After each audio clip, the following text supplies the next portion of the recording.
It all started innocently enough, or so I thought. I noticed my wife, Emily, becoming distant, always distracted, quick to snap at me over minor things. For weeks, I brushed it off, assuming it was the weight of work, the stress of life. She was always busy, running around with her phone glued to her hand, her conversations hushed. There was a time when we shared everything. Now, it felt like she was worlds away. I tried to ignore the small pangs of doubt, but eventually, I couldn't shake the feeling that something wasn't right. I wanted to believe that it was all in my head. After all, we'd been together for nearly a decade, with so many memories, a beautiful son named Daniel, and a life we'd both worked hard to build. But the signs were undeniable: late night, work meetings, texts she'd quickly close when I was around, and nights when she'd come home smelling of unfamiliar cologne. It felt like our life was slipping through my fingers, and I had no idea how to stop it. As the suspicion grew, I decided I needed proof. I had to know for sure before I confronted her. The idea made me sick, and I felt like I was betraying her trust by even thinking about it. But deep down, I was already hurting, and I couldn't bear the thought of living in denial. So one Friday evening, when she told me she'd be working late, I followed her. I drove slowly, my heart pounding, wondering if I was about to uncover the worst. My worst fears were confirmed when I saw her enter a hotel.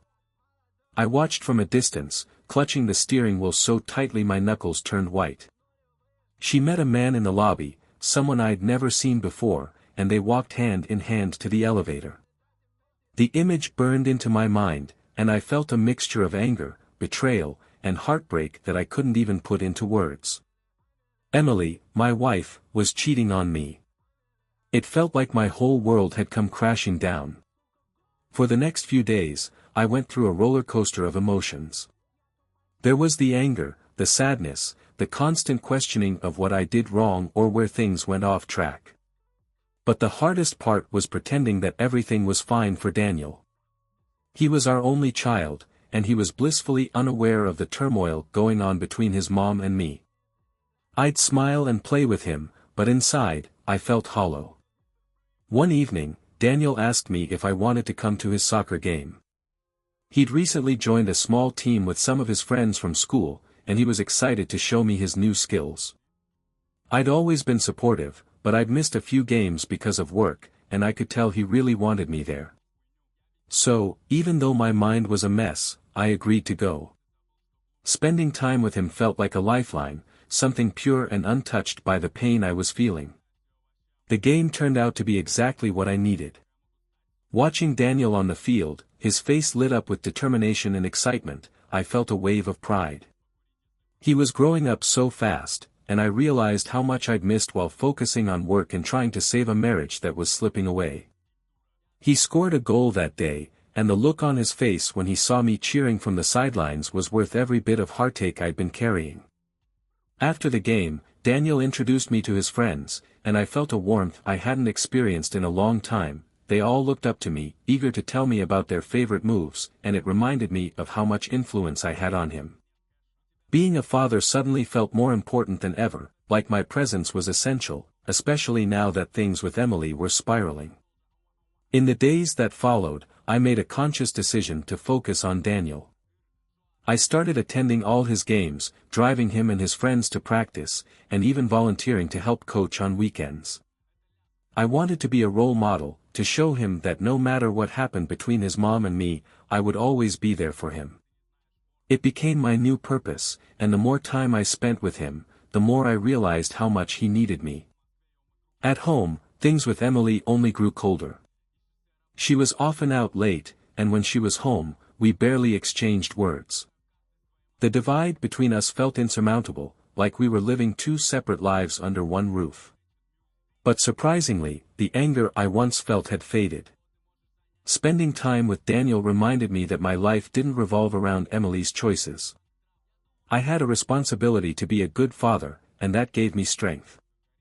I didn't know it yet, but the bond Daniel and I were building would soon be tested. There were dangers lurking that neither of us could have foreseen, and our connection would be the only thing that kept us strong. As the days went by, I sensed a change in Emily, too.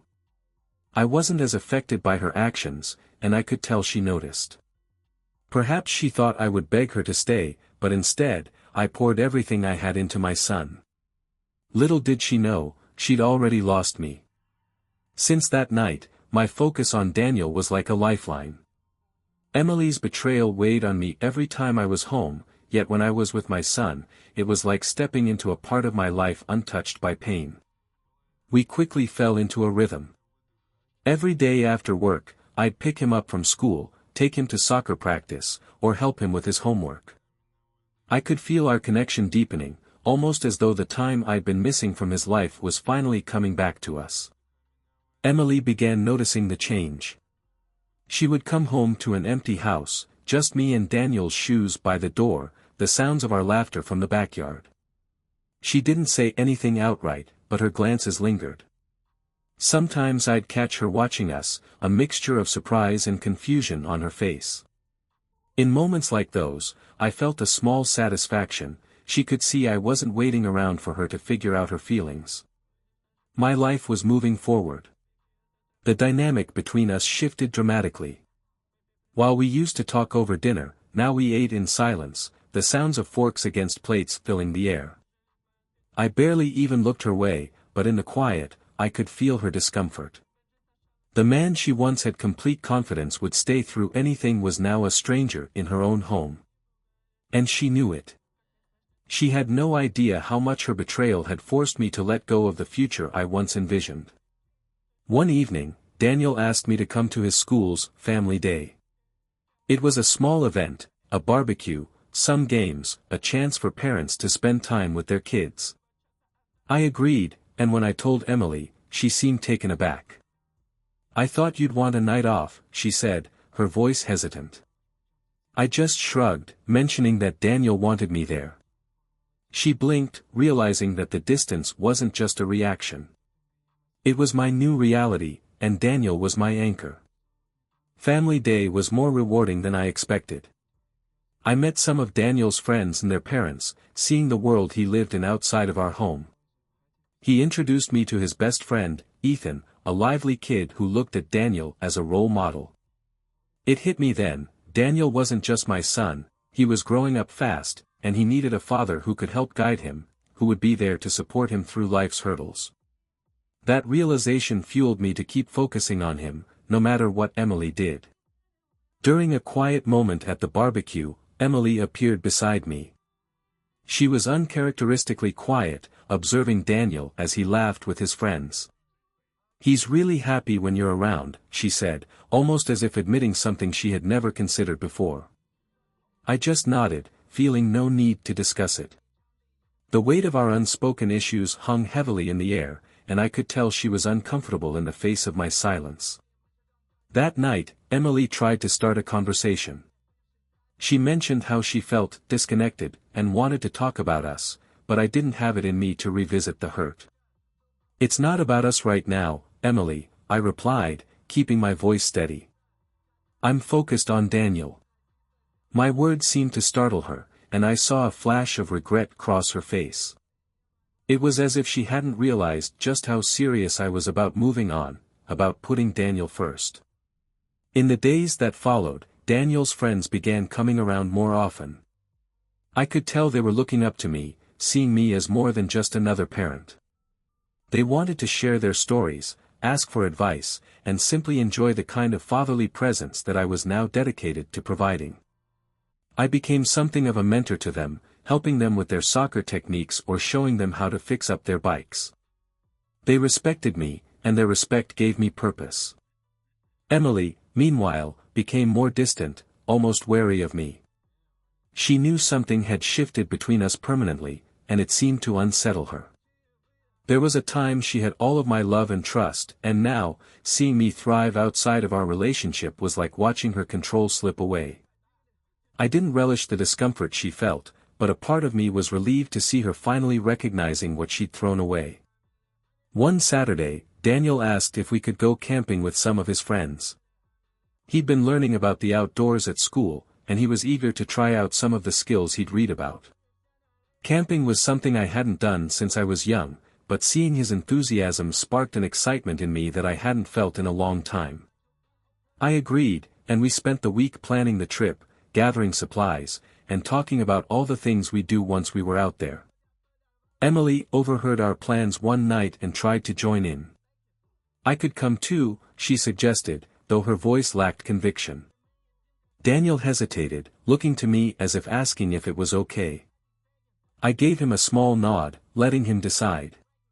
He quietly told her, "Maybe next time, Mom. This is a dad thing." I saw her face fall, but she didn't push further. She was beginning to understand that the world she'd taken for granted was moving on without her.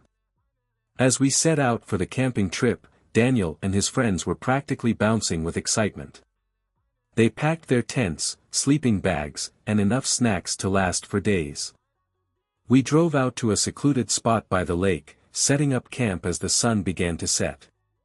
The boys were thrilled to be out in nature, away from screens and school, and I was happy to see them in their element. Sitting around the campfire that night, I told them stories from my own childhood. I shared tales of camping with my father, learning about the wilderness, and the adventures we'd had. They listened with wide eyes, hanging on to every word, as if I were giving them the keys to a world they'd only ever dreamed about. Daniel sat close to me, his eyes glowing in the firelight, and I felt a deep, unbreakable bond between us. Late that night, after everyone had drifted off to sleep, I couldn't shake an odd feeling. I lay awake, listening to the sounds of the forest, and felt a tinge of unease. I brushed it off, telling myself it was just nerves, but a part of me couldn't ignore it. Little did I know, this camping trip would bring unexpected challenges that would test everything I had.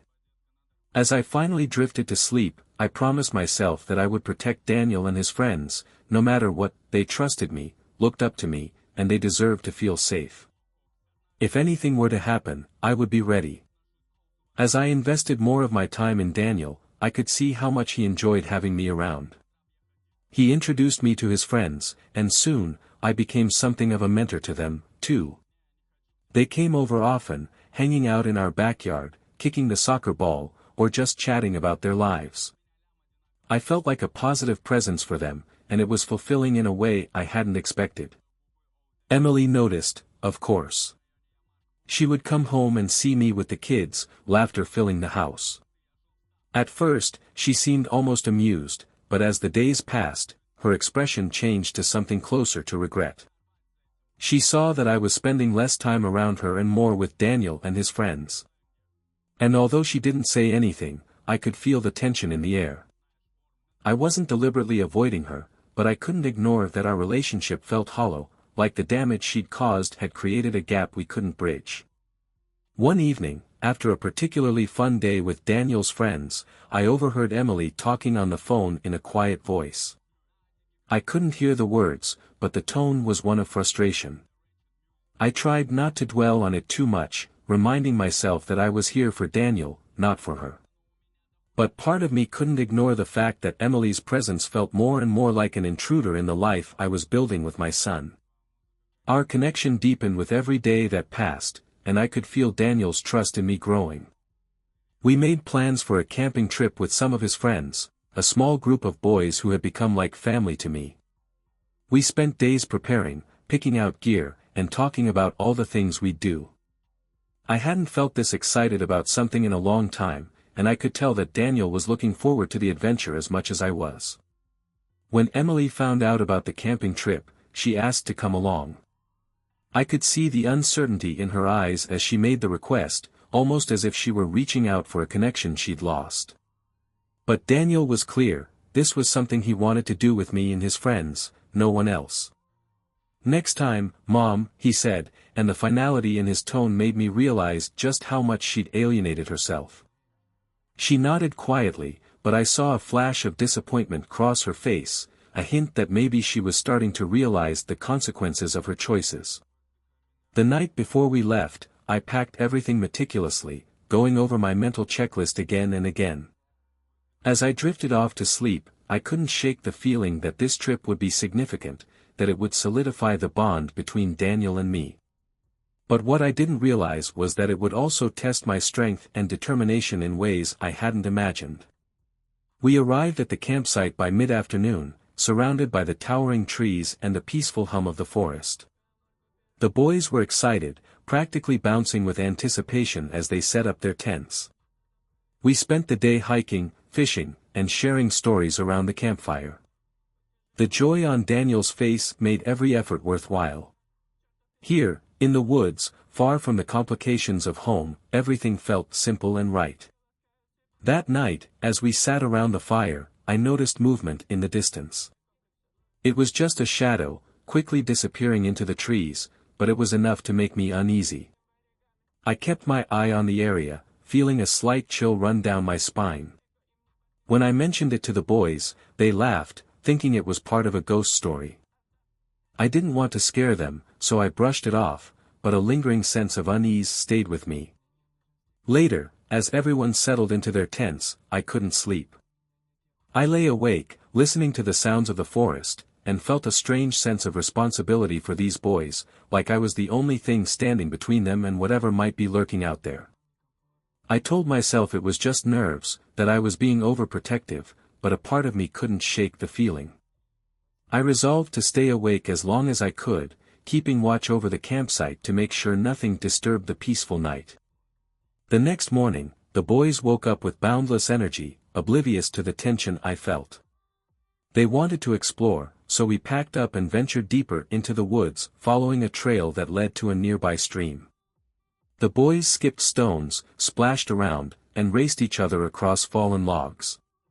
I watched them, a mix of pride and protectiveness swelling within me. This was exactly why I'd wanted to come out here, to give Daniel memories of adventure and freedom, unclouded by the troubles back home.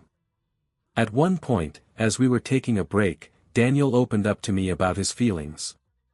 "Dad, it's been really nice having you around more," he said, looking down at the ground.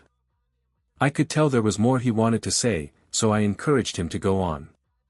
He told me how he'd felt neglected when things between me and Emily got tense, how he'd sometimes blamed himself. Hearing this broke my heart, and I realized just how much he'd been affected by the turmoil at home. I promised him, right then and there, that no matter what happened between his mother and me, he would always be my priority. It was a turning point in our relationship. I could see that he trusted me more now, that he felt comfortable sharing his thoughts and fears with me. It was something I hadn't experienced before, and I knew I was doing the right thing by focusing on him. But even in that moment of connection, I couldn't shake the feeling of being watched. The forest felt darker, heavier, as if something or someone was lurking just out of sight. As the day wore on, we returned to the campsite, tired but happy. The boys gathered around the campfire, and I told them stories about my own childhood adventures, the kind of tales that made their eyes widen in awe. They hung on to every word, asking questions and laughing at my youthful mischief. It felt good to be a role model, to be someone they looked up to. But even in the warmth of that moment, I couldn't fully relax. Late that night, after the boys had fallen asleep, I heard footsteps just beyond our campsite. At first, I thought it was a deer or maybe even a bear, but the steps were too deliberate, too slow. I quietly unzipped my tent and peered out, scanning the darkness for any sign of movement. Just as I was about to go back inside, I caught a glimpse of a figure in the shadows, watching us from a distance. My heart raced, but I held myself steady, knowing I had to stay calm for the boys' sake. The figure didn't move, didn't make any sound, but it was there, lurking at the edge of the trees. I didn't want to alarm the boys, so I stayed awake, keeping watch until dawn. By the time the sun rose, the figure was gone, but the sense of unease remained. I couldn't help but wonder who, or what, had been out there. More importantly, I wondered if it would come back. The next morning, I decided not to mention what I'd seen to the boys. They were in high spirits, excited for another day of exploring, and I didn't want to ruin the experience for them.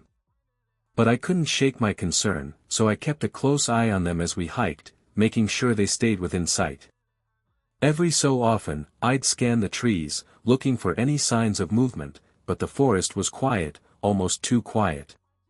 Around midday, we reached a small clearing with a breathtaking view of the valley below. The boys wanted to stop for lunch, so we unpacked our sandwiches and enjoyed the view.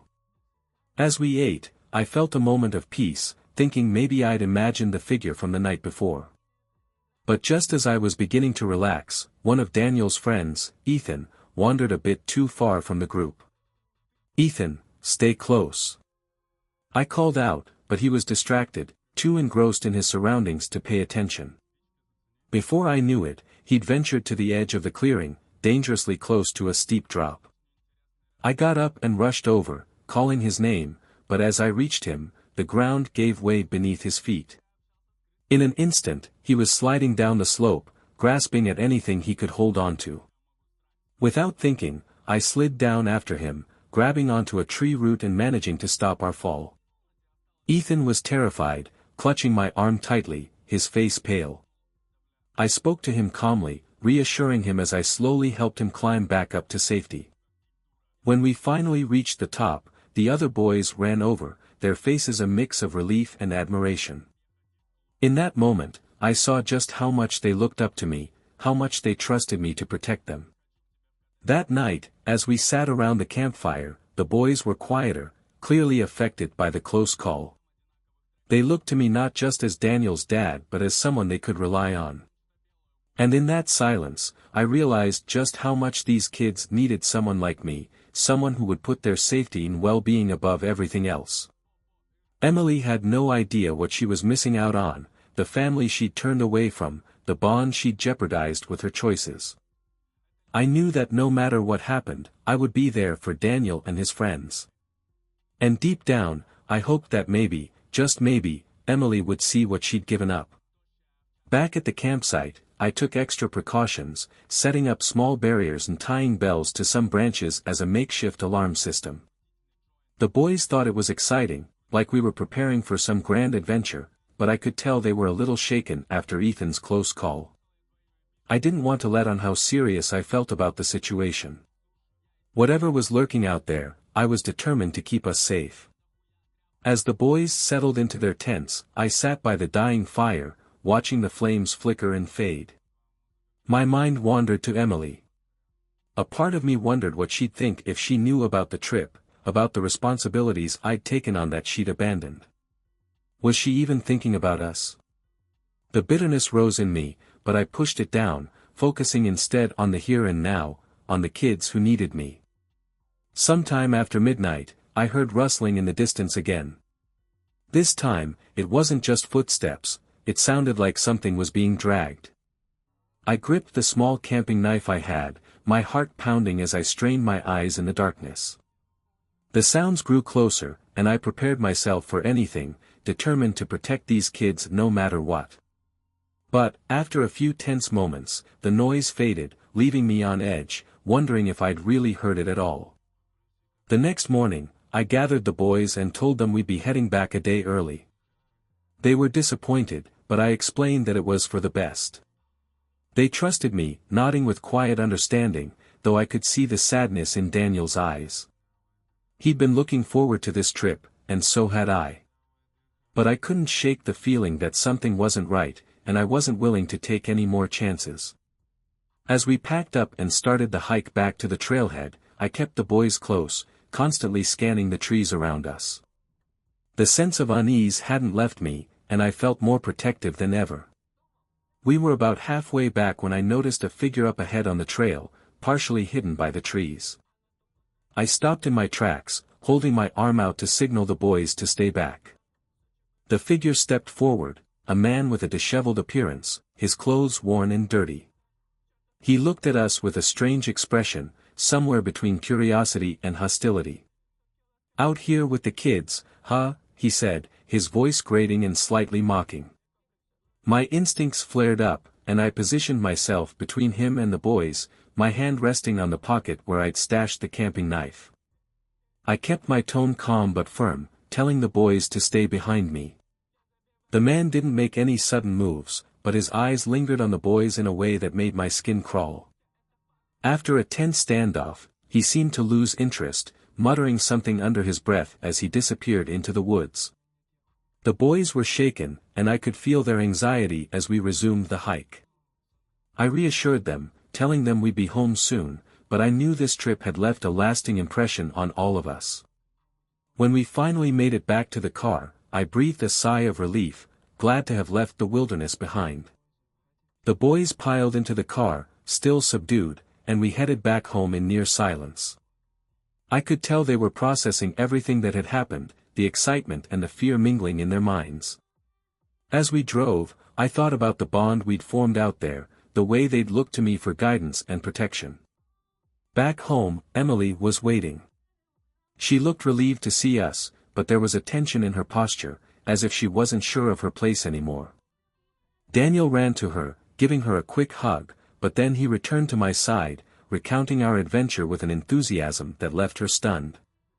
I could see the regret in her eyes, the realization that she was no longer his hero, that role had been filled by me. Over the next few days, I spent more time with Daniel, recounting stories of our trip and listening as he shared his own version with anyone who would listen. Emily grew increasingly quiet, watching us from a distance, clearly feeling left out. For the first time, I saw a vulnerability in her, a sense of loss as she began to grasp what her actions had cost her. She'd drifted away from the family she once cherished, and now she was witnessing the bond I'd built with Daniel and his friends, a bond that no one could take away.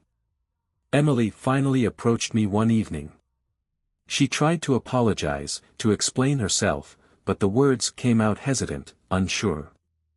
I listened, but I didn't offer any reassurances. The pain was still fresh, and I wasn't ready to pretend everything was okay. Instead, I told her that my focus was on Daniel, that he was my priority now, and that I'd continue to be there for him no matter what. Her face fell, and I could see the realization setting in. She was no longer at the center of our lives, and it was a position she'd lost by her own choices. Emily's regret became more evident with each passing day. She watched as Daniel and I spent time together, saw the connection that had deepened between us. It must have pained her to see what she had pushed away, yet there was little she could say. She'd chosen her path, and now she was witnessing the distance it had created. One evening, she tried to talk to Daniel, attempting to rekindle their bond by asking about the trip. But Daniel's responses were short, polite but detached. He told her a few details, but the spark he'd had when he recounted the stories to me was missing. Emily's face showed her disappointment, a silent acknowledgement that her place in our son's life had shifted. He was guarded with her, and I could tell she felt that wall between them, built by the choices she'd made and the trust she'd broken. Seeing her struggle, I almost felt sympathy, but I reminded myself of the hurt she'd caused, the betrayal I'd felt. I'd spent months picking up the pieces, trying to make sense of our broken relationship, but now my energy was focused on something more important, Daniel's happiness and growth. He was thriving, and that was all I could have asked for. Not long after, Emily approached me late one night. She looked tired, worn out, her eyes filled with a mixture of regret and sadness. "I miss us," she whispered, her voice barely audible.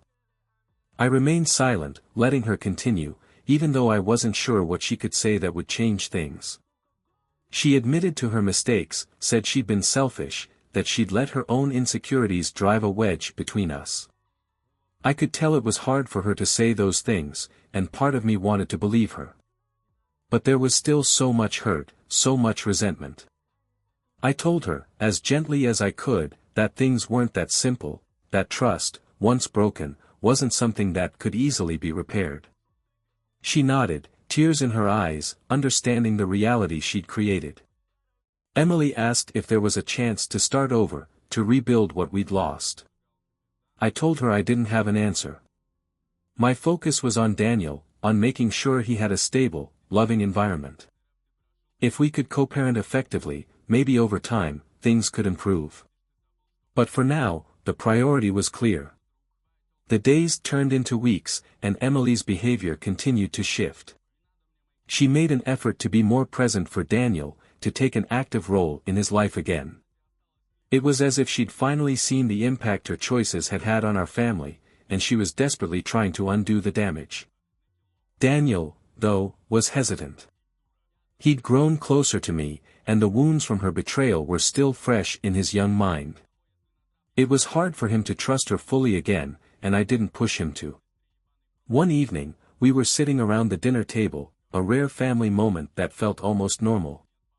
Emily reached over, placing her hand on mine, and gave me a look filled with sorrow and sincerity. "I know I can't undo what I did," she said softly, "but I want to be better, for both of you." Daniel watched, and I could see he was torn, wanting to believe her but still guarded. I told Emily that actions would speak louder than words, that if she wanted to repair things, it would take time and commitment. She nodded, understanding that there was no quick fix, that she'd have to earn back the trust she'd lost. I saw in her eyes the weight of that realization, the knowledge that rebuilding would be a slow, challenging process. Over the months that followed, Emily made a concerted effort to rebuild her relationship with Daniel and, in turn, with me.